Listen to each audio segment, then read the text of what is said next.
Le hashtag devenir chinois suscite de vifs débats sur les réseaux sociaux.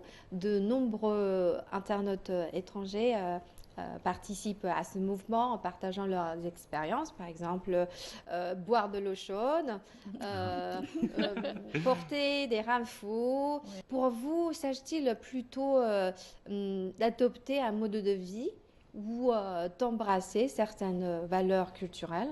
Madame Sarina. Je pense qu'à première vue, c'est le mode de vie. Mais je pense que il faut vraiment comprendre le sens derrière. En fait, juste avant le Nouvel An, on a vu à News quand il y a une délégation des Anglais qui sont venus en Chine, à Pékin, et puis il y a une quarantaine de personnes qui sont allées dans un restaurant et tout le monde utilise des baguettes. Donc sur les réseaux sociaux, ça attire les yeux parce que c'est quand même rare de voir que les étrangers, une délégation de 40 personnes, tous, personne n'utilise des fourchettes, des couteaux. Mais je pense que euh, pour, euh, pour cette vulgarisation des cultures chinoises, je pense que ce genre d'activité, ce genre de news, c'est bien parce que c'est un peu comme un ticket d'entrée pour la culture chinoise. Si on porte un vrai faux, oui, c'est joli, c'est bien pour une photo, mais après, je pense que les internautes, ils vont demander, par exemple, pourquoi il y a des motifs comme ça, pourquoi il y a des gestes absolument faire quand on porte ce genre de info.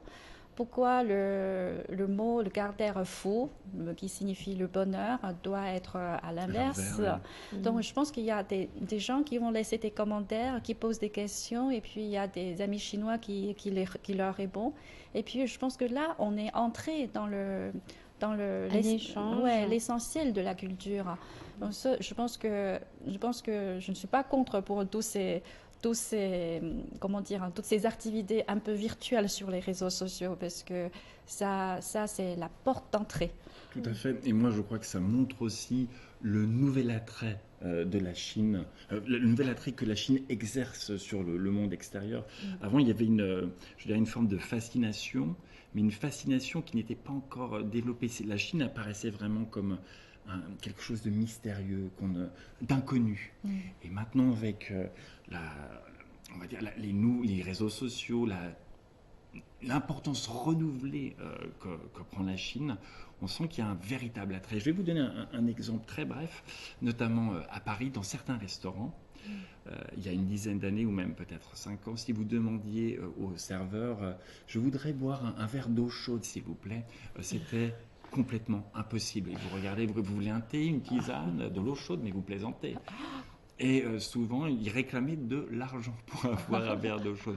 Maintenant, spontanément, quand les serveurs, dans les bons et grands restaurants parisiens, s'ils voient des clients chinois, ils vont leur proposer spontanément un verre d'eau chaude.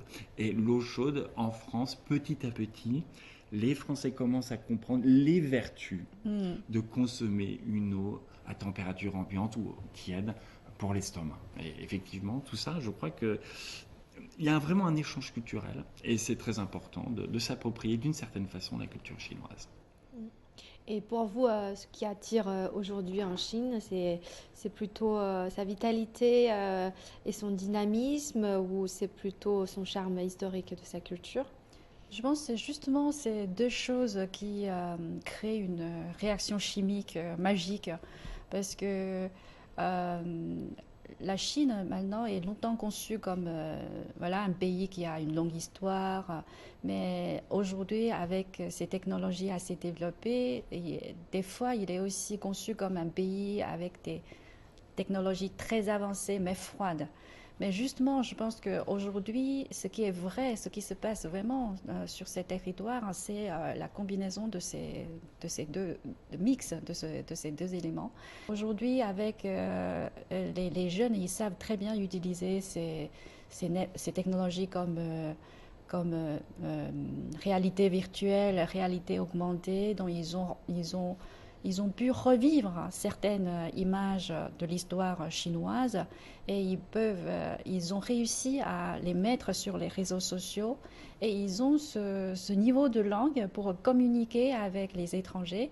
Et aujourd'hui, avec l'intelligence artificielle, on n'a même pas besoin de parler une En langue effet, étrangère. oui. Avec le phénomène de Redbook, Quand on voit que les internautes chinois commencent à s'échanger avec les internautes étrangers, quand on voit beaucoup de internautes étrangers sont installés à Redbook, donc le lendemain, Redbook a inséré un logiciel pour faire cette traduction automatique.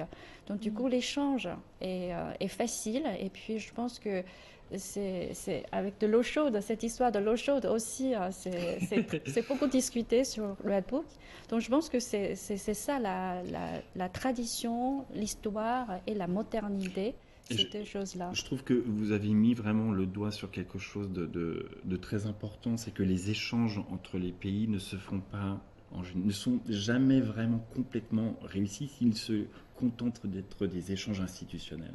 Les véritables échanges, c'est de personne à personne, d'ami à ami. C'est la seule véritable façon de s'approprier une nouvelle culture, de la comprendre et pour justement éviter la barbarie de l'ignorance. Donc ça, je crois que c'est extrêmement bien ce phénomène qui est en train de se déclencher avec, comme vous dites, Redbook.